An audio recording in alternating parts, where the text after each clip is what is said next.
again. To our dear engineers who are already inside the venue, kindly help us in inviting your friends and colleagues to join us now inside. Thank you very much.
Good morning, sir. Officers of the CMEAP, our chapter president, BOYSEN Philippines, who's a close friend. Good morning to all of you. Thank you for inviting me over. Last month, I was also able to speak to the local development planners nationwide. So now I understand why we usually hold national conventions here in Cebu. And it's usually 3 days because the third day is the problem. Many of you want to go to the beaches and all that. But I'm glad that you are here. Okay, the rest who are left.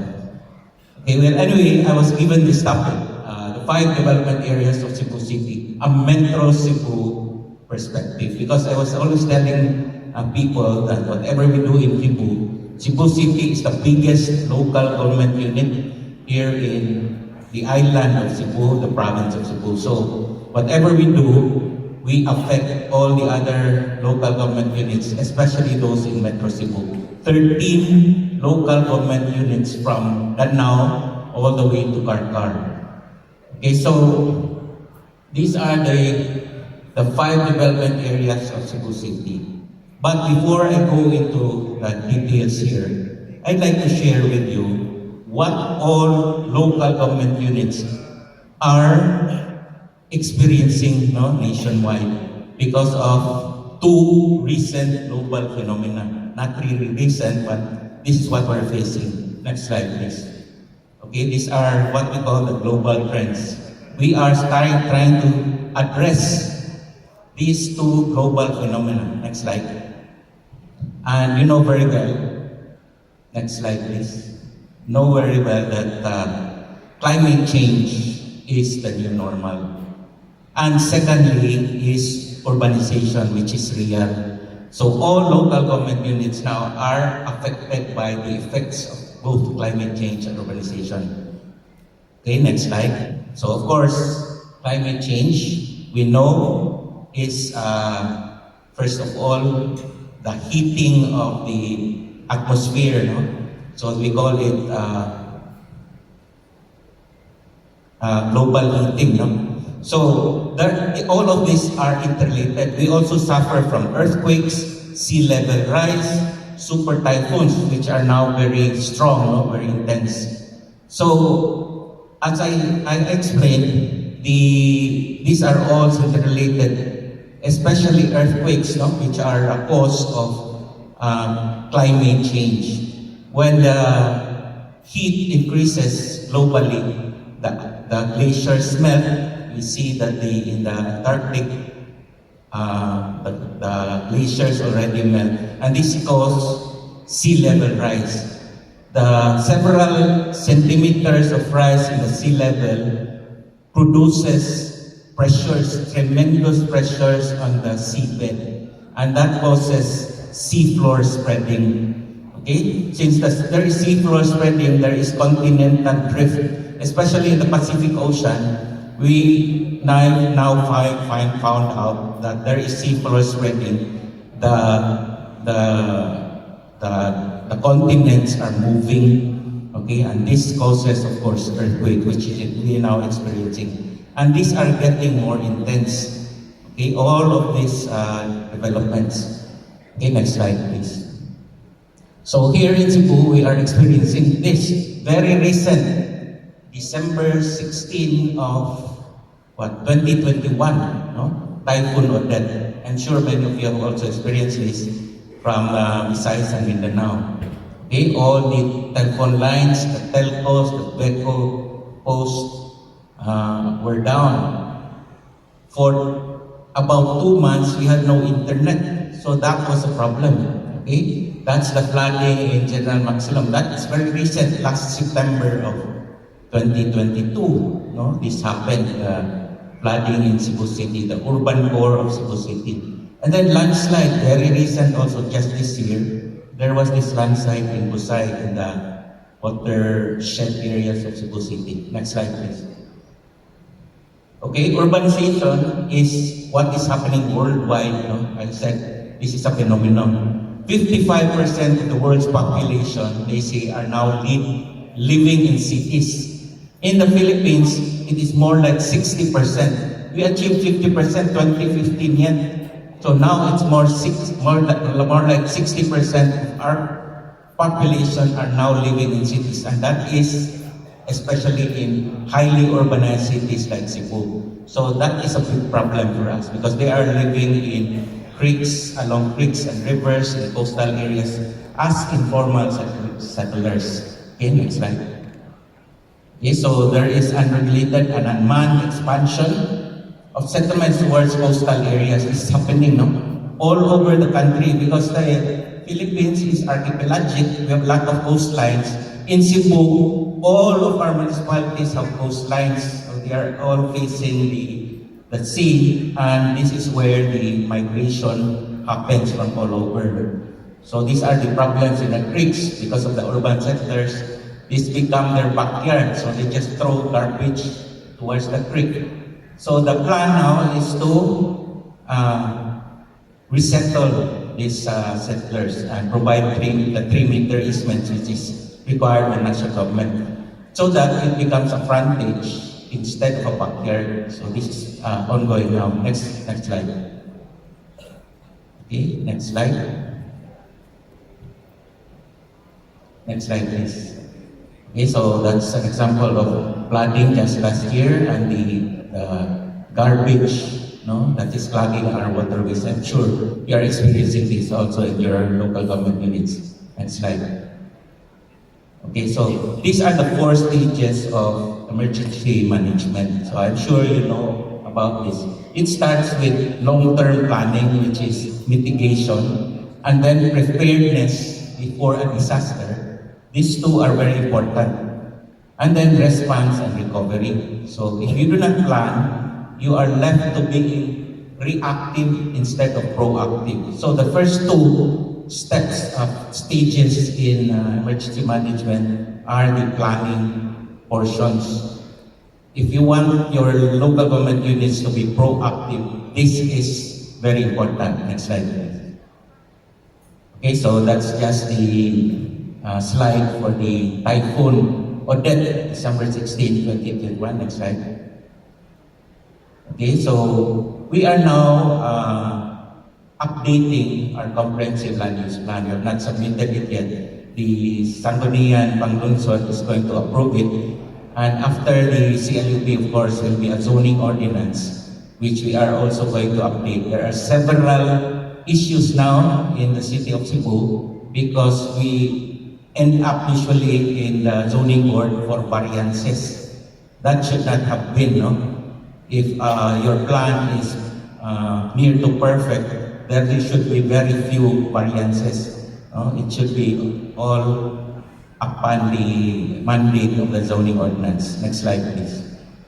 Okay, now in Cebu, the mayor has mandated these 3 programs, the Gubat sa Paha program, the Upland Disiplina, of course, for the garbage and all that, and then Likay sa landslide, which we have seen very recently in the watershed area of Cebu City. Next slide.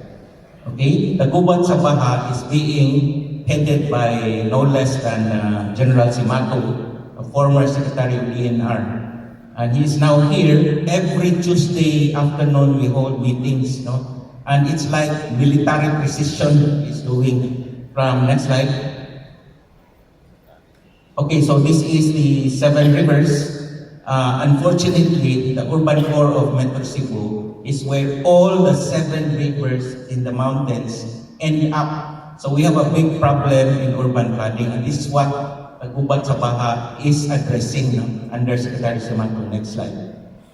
Okay, so that is what is the first step he did was cleaning. So imagine that's the port area. Now, under that port area is the mouth of the Lahug River.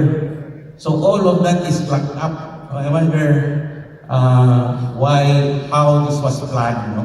So Secretary Simato was alarmed when he saw this, and there was a ship parked there at the mouth of for the Lahug River. So we started cleaning this up. No? We saw a lot of debris, really large tree trunks stuck up under that waterfront. Okay, next slide. Okay, so that is also a picture of the rivers. There are a lot of garbage, plastics. That's a big problem. They say that the Philippines is the biggest contributor to garbage, no? The whole world. Next slide. Okay, so Secretary Simato started clearing, which is demolishing walls. That's a wall of the Cebu Port Authority, so that we can access our heavy equipment on the rivers and clean up the underside of this waterfront. Next slide. Okay, so those rivers come from watershed. There are 7 watershed areas, actually 8, including Mananga. The biggest watershed area is the one in green, where the mayor is talking now to Enrique Rason for a Mananga Dam. So that's a large infrastructure project now being planned. And he was telling us that he can build a dam there in 2 to 3 years. So we are hoping that will start very soon. Okay, so that is the watershed ending up all in the Mandaue and Cebu coastal areas. Next slide. Okay, so these are the flooded areas in different colors. So you see how flooded the coastal areas of Cebu and Mandaue are.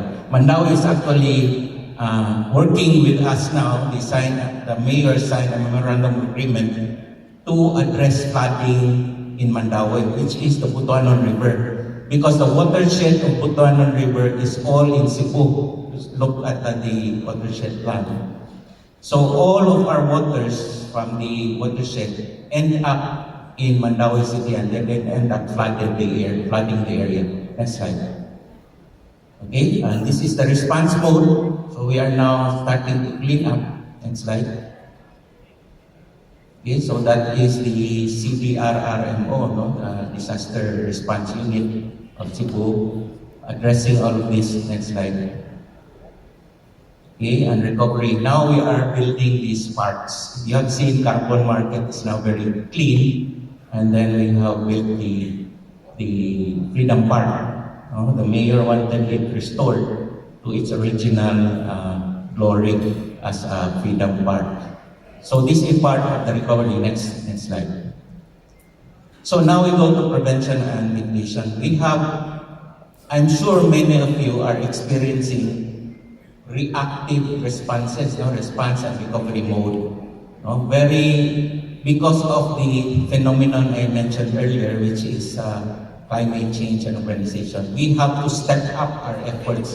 And our efforts should begin with prevention and mitigation, these 2 stages before we respond. And we go into the response mode. Next slide.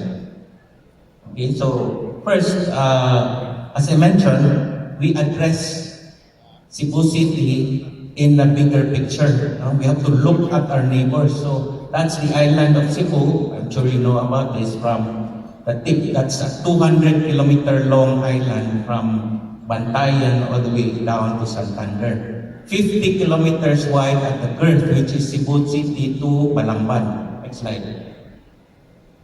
Okay, the Metro Cebu area is composed of 13 local governments from Danao to Karkar, including Lapu-Lapu and Cordova. Next slide. Okay, so we go to Cebu City, which is the biggest LGU in the Metro Cebu area. The green portion is the watershed, the upland areas. The yellow portion is the urban area. Only 15% of the land area of Cebu City is urban. 85% is rural. So these are the upland areas. But that is very important for our food security and our water security. So we have to address what's happening there in the upland areas, not only the lowland or the urban areas. Next slide. Okay, so I was part of the JICA roadmap study in 2015. And this was what we made the three-level strategy against urban sprawl. So first is what we call dispersed concentrations. Dispersed concentrations meaning we disperse urban areas into both ends of Metro Cebu, which is Danao and Karkar. And you may ask why Danao and Karkar? Because these are the municipalities which have large expansion areas. The cocaine areas are Danao, and also large areas in Karkar. I'm sure you know, those from Cebu know about this. So these are the growth centers on both ends of Metro Cebu. Second strategy is to define the green belt. That green belt area is from Liloan Consolacion area towards Talisay, Minglanilla. Green belt meaning we have to restore our rivers and creeks, especially because these are wildlife corridors, reach to reef concept in planning to restore that area. In the north, we have the Kansaga Bay, very important water body in Cebu, which has to be preserved, the Kansaga Bay area. And in the south is of course the Mananga River, very large river, one of the biggest, I think the biggest, except probably for Lusaran in Balamban. So that's a very big river, very important for that concept on reach to reef. So that is the green belt area, and as defined. And then finally the green loop. The green loop, we are now talking to the more local governments, in Cebu City, Mandaue, Lapu-Lapu, and Cordova. We meet with the city planners of all these local government units to develop the green loop. So this goes in a circumferential pattern along the 4 local government units. So that is now being discussed. Next slide, please. So these are the 5 development areas. Next slide. So upon the instructions of our mayor and the city council, so because I have regular consultations with these the politicians, okay, it is our role in the city planning office to actualize, translate the vision of the city into a physical plan. So upon their instruction, the mayor was actually describing to me that there are 5 general areas in Cebu, and these are, he was describing the downtown area. The downtown area, the yellow portion there along the coast, is composed of 2. One is the heritage area, which is the colored orange, and the light green area is the SRP, the South Road Properties, which will be the new central business district of the city. The next color, the pink color, is the midtown area, as the mayor described it, which is the generally flat area. And then it goes to the uptown area, which is the foothills of Cebu. So this is the level of Cebu Plaza, or now Marco Polo, level of Monterrasas, all those high-end subdivisions, the foothills of Cebu. That is the uptown area up to Lahuk. And then finally, we have the upland area, which is composed of 2 portions also, the peri-urban area, the light green portion, and the dark green portion is the central Cebu protected landscape. That's a national law. So composed of 3 major watersheds. The Lusaran watershed goes to Balamban, the Kotkot watershed goes to Consolacion, and the Mananga watershed river goes to Talisay and Cebu boundary. Okay, so that is a very important food source, no? Not only for preservation but for our food security. Okay, next slide. Okay, so I was mentioning that we have to spread developments, urban developments, north and south, not towards our mountains, which is the west side of the city of Cebu. That is very important. So now, we were studying how to do this. We need mass transportation systems. Okay, so now we are talking to possible investors for a monorail route at the downtown area along the coast, along probably at the back of SRP. We have to revise that drawing. It goes to our new housing complex. And then the LRT, which goes from, actually the end points, final end points will be all the way to Medellin, no? For the LRT route, and all the way south to Santander. But of course, that's far into the future. We are hoping the LRT can start with the Metro Cebu area, then now to Tarca. Okay, so the mayor wanted the LRT underground in Cebu and Mandaue, so that because we have to protect our heritage core, so it has to be subway in Cebu and Mandaue, and probably on grade in further in Consolacion all the way to Medellin. It's important to have this LRT route all the way to Medellin because the provincial planning and development framework plan is assigning the future international airport in Medellin.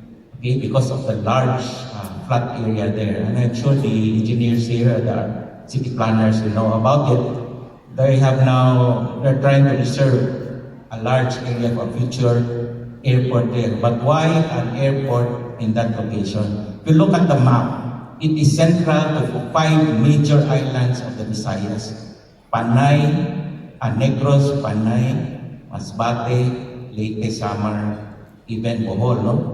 Can travel by fast craft to the northern point of Cebu, which is Bantayan. That's probably why the Spanish established their fort in Bantayan Island, because it was well protected and very well located among the 5 major islands of the Visayas. Okay, so that is the rationale behind putting the airport there. But the problem is the connection to the city of Cebu. So now I have been talking to the Japanese Ministry of Land and Infrastructure Transport. They were interested in our plans for mass transit. So I was describing this, and they're now looking at the LRT route, no? So probably from Danao first to Karkar. So we are trying to discuss this in our office for future development. Okay, next to the LRT is of course the BRT route. No? The BRT route is there was a groundbreaking last Monday by the President, and it is starting. No? The route, the first phase is from the South Bus Terminal up to Capitol, so along Osmeña Boulevard. So that's the first phase. But eventually it will go all the way to Talamban. So now we're talking also to DPWH for possible widening of the Talamban route, because this BRT is a dedicated lane. The expansion area in the north is very big for Mandaue, no? So we need a mass transit going through the Bantal corridor. And of course, the green loop is a loop, no? Actually to Lapu-Lapu and Cordoba. We discussed, we were planning this in the School of Architecture in 2014 yet, no? And the route, the closing link is of course the present CCLEX. So if you look at the CCLEX, it is connecting now Cordoba to Cebu City. But the problem is the entrance from Cebu City is all the way south to Talisay. So now the mayor is planning to construct the original route which we have been doing in the University of San Carlos from Virama all the way up to CCLEX. So we are discussing with the engineers of CCLEX now.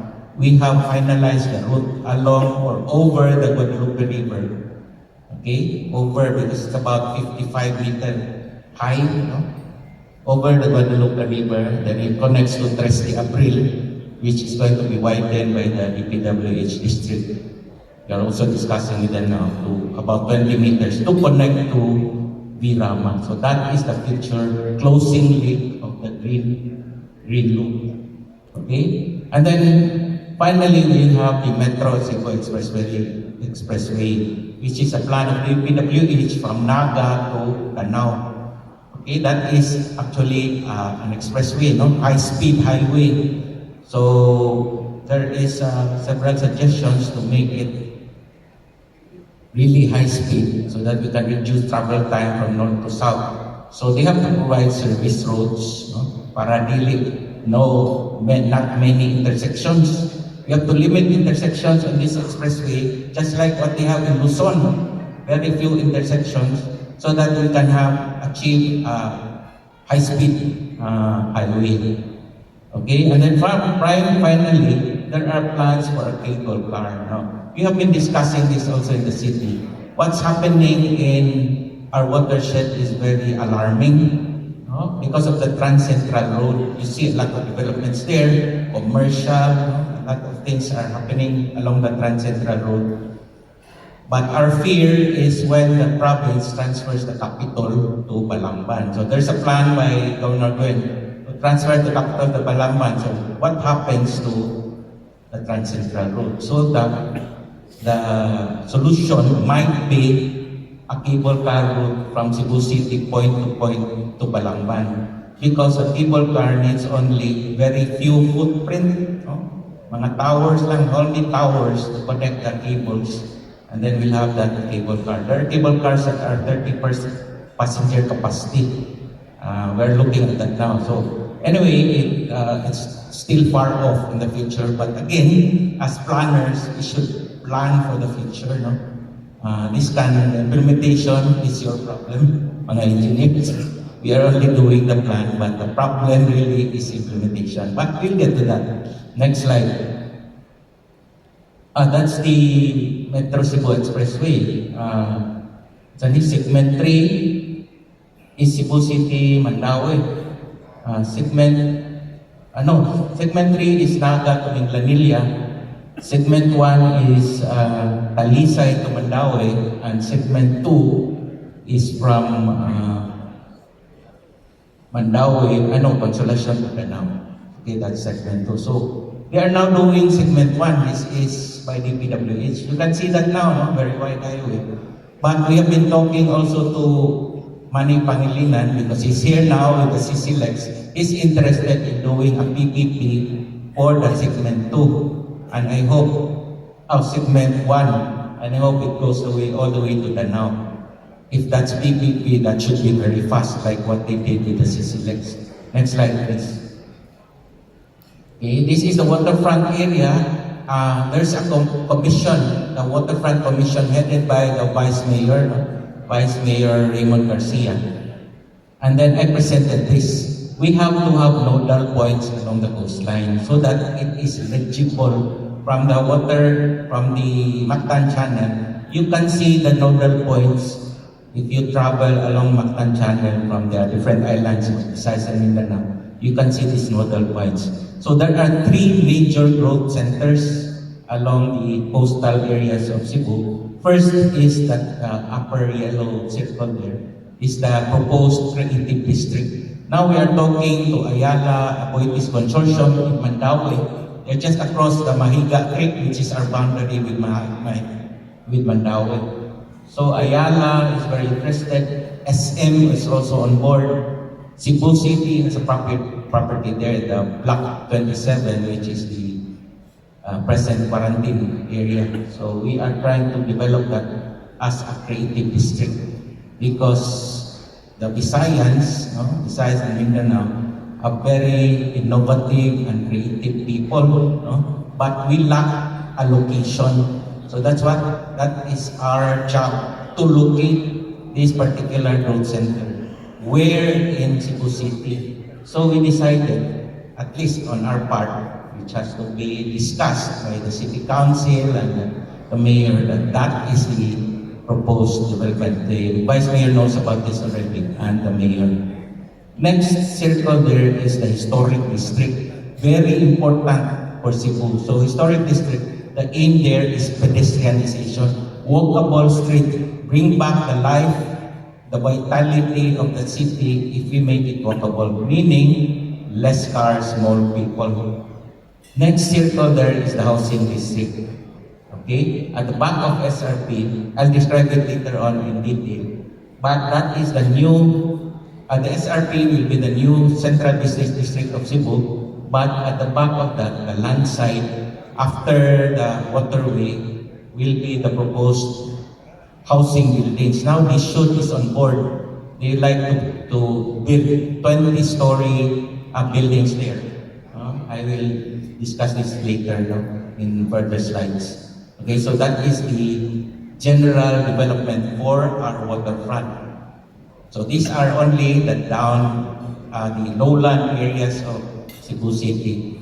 We have not even discussed yet what happens in the watershed. It's very, very important. We also have alternatives there, like for example, greenhouses, greenhouses, which is now being piloted by our agriculture department, because greenhouses are compact, high value crops, very high productivity, but it is in smaller areas. Instead of cutting down our forests for large open farming, we can start with greenhouses. So that happens in that watershed. Next slide. So the creative district is this area. So we have the waterfront, probably a multimodal transport terminal. So water, monorail, bus, north and south, and then probably the modern jeepneys to converge in that area as a transport terminal, multimodal transport terminal, and that will be the center of transportation. But the creative district is just across that highway, which is the Block 27. There will be the core of the district, and then surrounding it are the private sector. So it's a partnership between academe, because SM is there now with the National University. So I was discussing with them, they can provide courses on the creatives, like animation, all those things, filmmaking. We need that to support this creative district. So academe, government, and industry together, working together to establish this. It will be similar to probably a small Silicon Valley in California, because this is digitally based, digital based. Next slide. The historic district is, next slide. That's a model we made when I was the Dean of the University of San Carlos, when Mayor Rama was there. He saw our model of the historic district. So it is important for you to link to the academe, because that is where the theory is. I found out when I retired from the academe and joined the city of Cebu, I found out that all our plans there was up in the air. It can only be implemented if we join the city, as city engineers and city architects, planners. This is where the implementation happens. It is important to link up with people, especially the academe, so that they can provide us the necessary guidance. Libre that's free, because these are CSR of the university. So I'm sure there are schools and universities in your areas where you can tap them to provide the guidance. The next slide.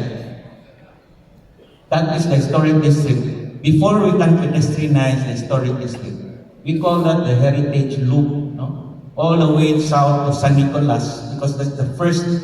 If you look at history, that is where Raja Humabon settled, in the south of Guadalupe River. That's the Sisilek ramp, the one colored light green, all the way to Virama. Under the ramp, of course, is a linear park, which will connect the northern historic district to the southern. And in northern historic district, where the Spaniards settled. That's why they built the fort there, near the Plaza Independencia. And then the Filipinos were across here because they were fighting. Okay? The battle where the Filipinos won was interesting. That's very historic street. So we'd like to develop that area into our heritage district. But before we can pedestrianize this area, we need to have parking buildings. So now we are discussing with the zoning board where we can locate those red dots there, possible parking buildings, even if these are steel structures. No? And I'm sure you know about this portable or probably temporary steel parking buildings made in China, very cheap, and then they can build it there. Next slide. Okay, and then that's part of our plan for the historic district. Now we are trying to pedestrianize streets, starting with Calle Magallanes. That end is Plaza Independencia, this end is Magellan's Cross. That's a very short street, probably about 50, 60 meter long, but we can start already pedestrianizing the section because the private sector is there ready. McDonald's, Island Souvenirs, just there. But if we do this, it becomes, we bring back the vitality of the urban core. Because what's happening now, they're all in the malls, aircon pa dito, but we bring back the vitality here in the city by walkable streets, then the economy will shoot up. Okay, that is the experience in other countries. Next slide. Okay, that's just a sample of what our architects did. Next slide. All of those. Next slide. Okay, next slide. Okay, now the new housing district. Okay, next slide. That is the entirety of the proposed housing district. The SRP is like an island. Beyond that, at the land side, there are eight depressed barangays. I was talking to the mayor, why are these areas depressed? He even lives there, in one of the barangays in San Nicolas. That's the ancestral house of the Ramas. I asked him, why is that depressed? It's because they did not connect it to the SRP. The SRP is like an enclave. Okay, we have to connect it with bridges to the land side, to all those depressed barangays. And the property values there will increase drastically. So that is what our plans are, to connect it with 8 bridges from the SRP. Okay, and then build a housing complex there. Next slide. Okay, that's the proposed housing complex. On the lower portion is the SRP, and then bridges to the housing complex. On the front end, there is the 70-meter wide waterway, which will connect both ends of the SRP towards the Mactan Channel. So that is also a recreational, navigable waterway for fishermen. There are still a lot of fishermen here, fisher folks who can still use their bangkas because that is navigable under those bridges. And then there is the medium-rise buildings, 5-story buildings to be done by City Hall. We are asking all the developers to comply with the balanced housing. You know about this balanced housing, no? Usually, they deposit the amount that they should. They should told me recently that they have about $1 billion in funds, but nobody is using it. No local government has applied because they do not have land. So now this is an opportunity. We are asking all developers to, instead contributing to the escrow fund to issue, to build their own balanced housing compliance here in Cebu City.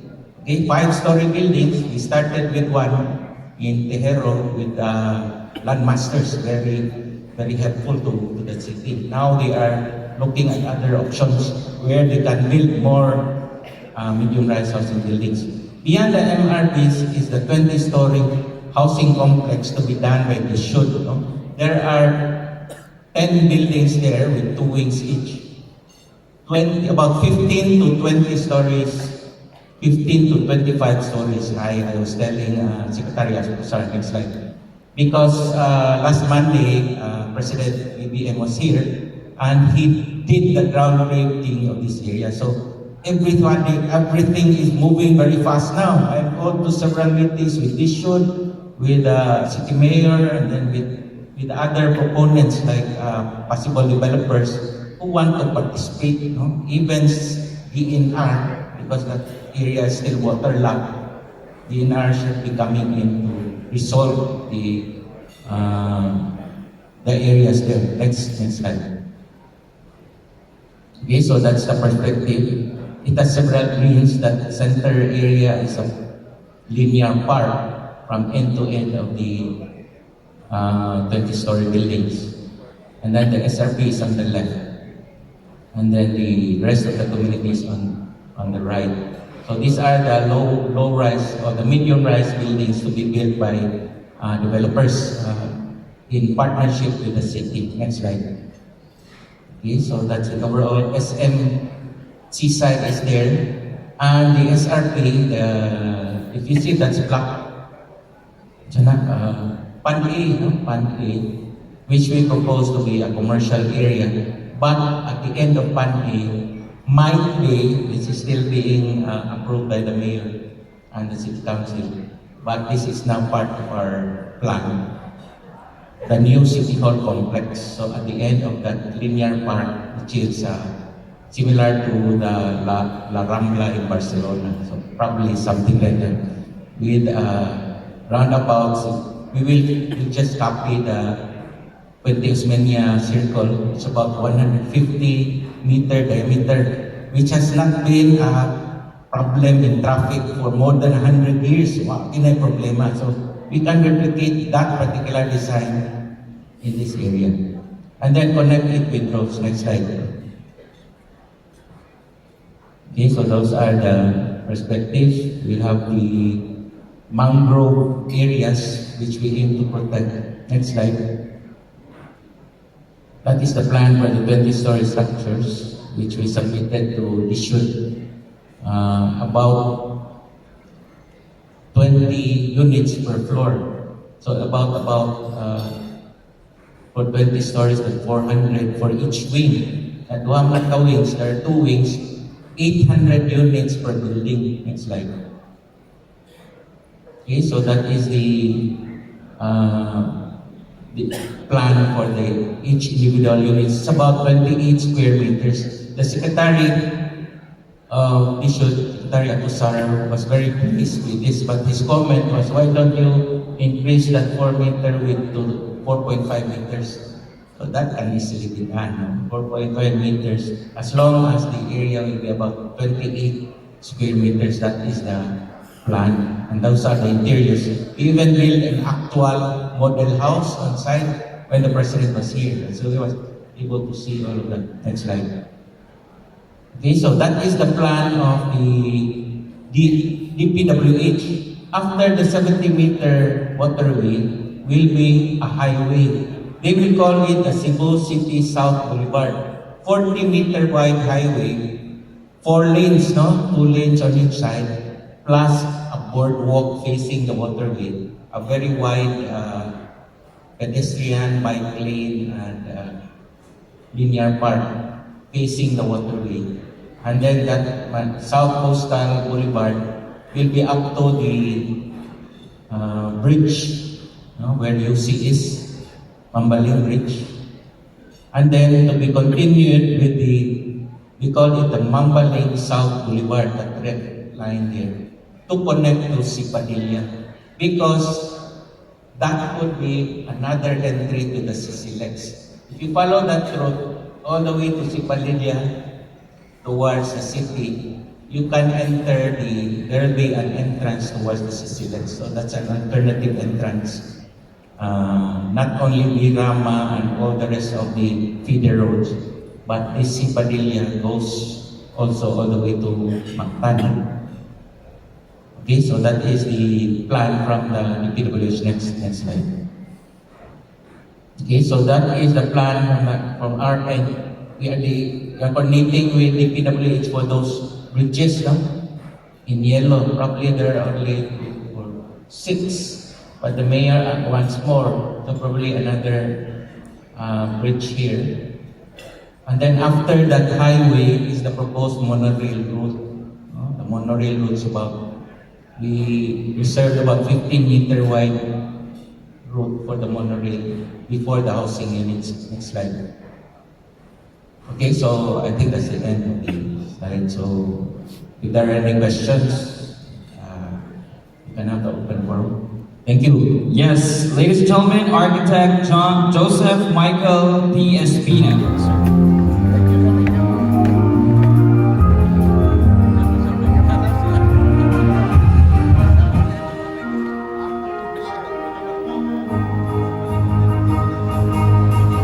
Right now, ladies and gentlemen, we will proceed with a product presentation from one of our exhibitors for this 3-day national convention.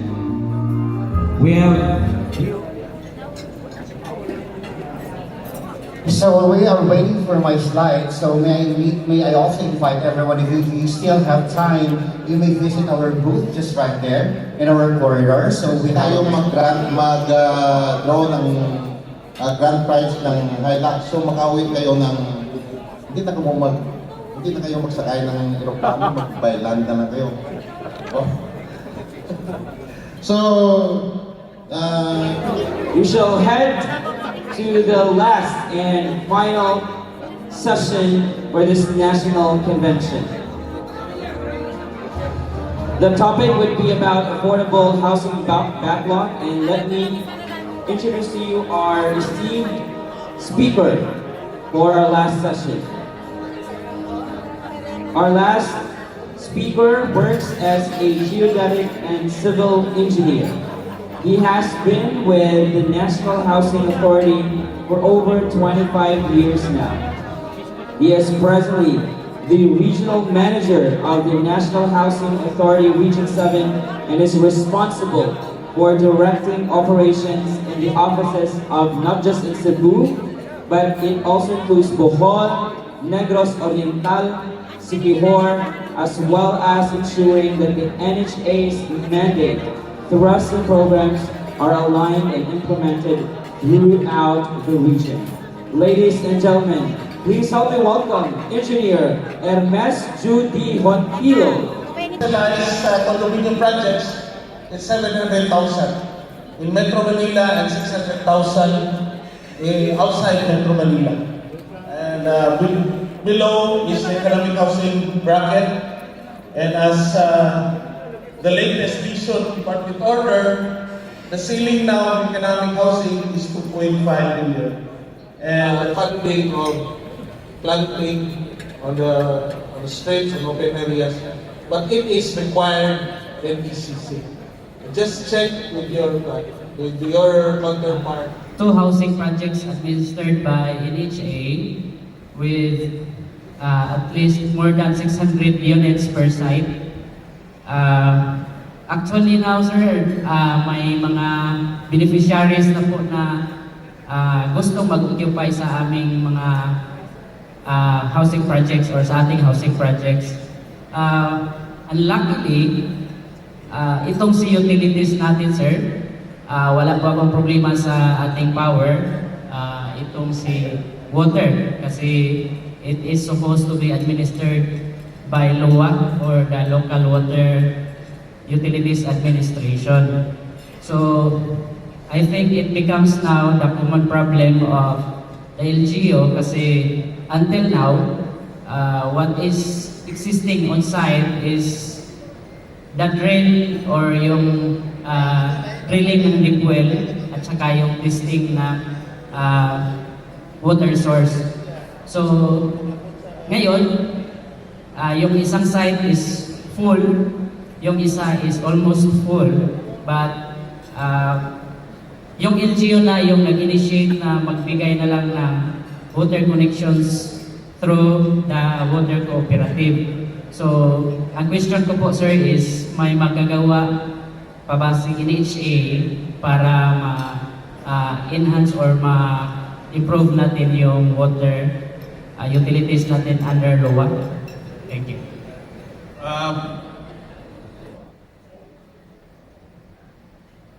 Unfortunately, the answer is within your question. Our partner for all Yolanda projects in terms of utilities and like water and electricity are for Cebu, it's Beco for electricity, and for utilities, i-budget from LUA. So yes, I will take note of your concern. We will ask LUA kung anong status na ng budget for San Remio. We are glad that LGU has provided temporary water system with our provision for our 2 projects there, but I know it's a concern because we may have problems because we may not serve all of it. But again, this is a reminder for all of us in Region 7. As soon as this afternoon, I will call LUA, and as soon as possible, we can respond to the municipality of San Remio. Thank you, sir. Thank you very much, Engineer Kaayan. All right, I'm calling for one more question if we have. All right, murag nangiligi ko kamay sa murag wala na may nag-isa sa ilang kamot. All right, with that, let's give a round of applause to Engineer Bontilo, ladies and gentlemen.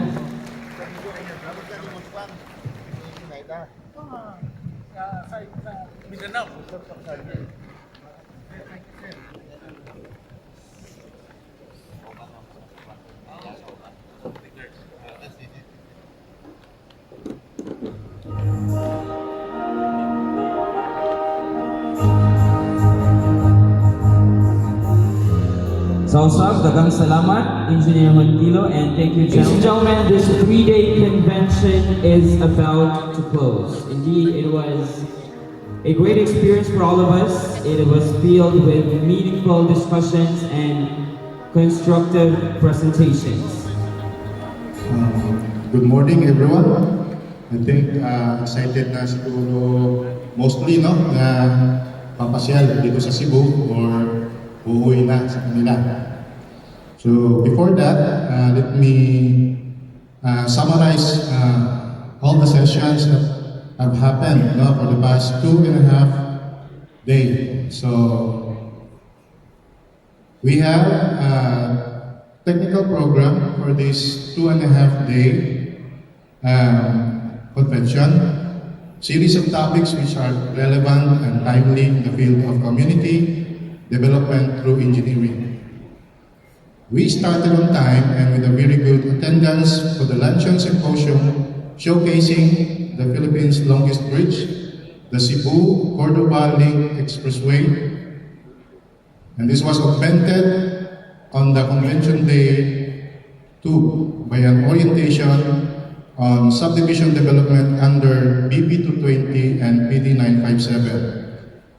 We also had 9 technical sessions and 1 pilot session with interesting topics such as sustainable drainage system, road network planning and design, occupational safety and health standards in the project site, design and construction of city solid waste sanitary landfills, innovations in urban and regional planning, reclamation projects, principles of public-private partnership in the Philippines, water resources in a changing climate, the 5 development areas of Cebu City, a Metro Cebu perspective, and national housing policy. We are much honored to have the expertise of our speakers, namely Herbert Laboy, Vice President and Project Manager of the Cebu-Cordoba Link Expressway Corporation, Attorney Joseph Literal, Assistant General Manager of the Philippine Reclamation Authority and his team, Joel Horda from the Public-Private Partnership Center, Dr. Danilo Haki, Managing Director of HydroNet Consultants. This is to name a few only among all other field consultants and administrative officers who came to enlighten us more to improve the practice of our profession. It must be well noted that the participants' engagement during the sessions were very impressive, and this is validated by the active interaction with the speakers during the open forum of each session. The convention sponsors also presented a good mix of products and services, which are very much relatable to the tools and equipment of our trade. The Pasigarbo sa Sugbo, hosted by BOYSEN last night, was truly a fellowship night of fun and relaxation. Thank you, BOYSEN, and thank you, convention attendees, for your full participation, especially during the plenary sessions. The total registered participants of this national convention, which is more than 1,000, probably one of the highest convention attendance registered. Once again, thank you. Ladies and gentlemen, Engineer Odelio Gabucan. Well, this is truly a success, ladies and gentlemen. Now, it's time for us to hear from the men behind this national convention, this very successful national convention. At this point, I am giving you to the overall chairman of the CMEAP National Convention 2023 here in Cebu City, Engineer Soripo Singkula. Again, good morning, fellow engineers, and thank you so much for spending your time with us. And on behalf of the City and Municipal Engineers Association of the Philippines, let me acknowledge and convey our heartfelt gratitude to those who have made the CMEAP National Convention 2023 a success. Number one, I would like to thank our co-presenter and perpetual convention partner, Pacific BOYSEN Philippines Incorporated, together with their countless BOYSEN representatives across the archipelago. Number two, our corporate sponsors and exhibitors, starting with CMEX. Lagpakan po na ito yung CMEX. iSource Asia, the official French solutions partner of CMEAP Nat Con 23. Palakpakan po natin. MJAS Senate, Genuine Import-Export Trading Company Incorporated, Technotrade Resource Incorporated,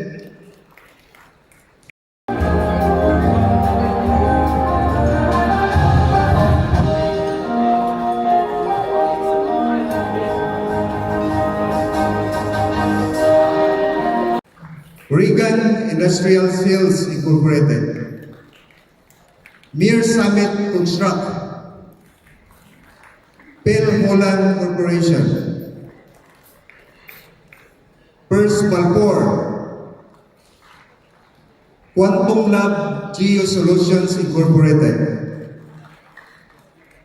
Acer Technologies Incorporated, My Green Lighting Corporation, Alsam Enterprises, Cebu Cordova Link Expressway Corporation, High-Temp Industrial Trading, the Union Galbasteel Pinma Construction Materials Group, Dynamic Power Marine and Industrial Hardware Incorporated, ECR Card Marketing, Pathway Technologies, and also I would like to thank also our Mayor, the Mayor of Cordova, Mayor Cesar Didoy Suwan, and also the Cordova Public College for providing us their students na nagtulong talaga sa registration natin. And also we would like to thank University of Cebu, 504th Naval ROTC Unit, Cebu Normal University Coral, and of course, my engineering office, the Cordova Municipal Engineering Office. Thank you so much. And we would like to thank also Mr. Dick Clarion, our BOYSEN representative here in Cebu. Maraming salamat, Sir Dick. And of course, hindi natin malimutan, we would like to thank also our resource speakers. Napakaganda talaga ng mga topics na discuss nila, pinipresent nila. So, again, kanatong tanan, in behalf of CMEAP Cebu Chapter, daghang salamat ug mabuhay ang CMEAP. So we just met the men behind this very momentous national convention, ladies and gentlemen. And as he mentioned, this convention would not be possible without the help of our co-presenters and sponsors. In behalf of the organizing committee, CMEAP Cebu Chapter, and all the forces behind this national convention, I am Joshua Halboina. Thank you very much for coming, and I hope your stay in Cebu has been wonderful. If you would like to stay longer, I hope you enjoy the rest of your time here.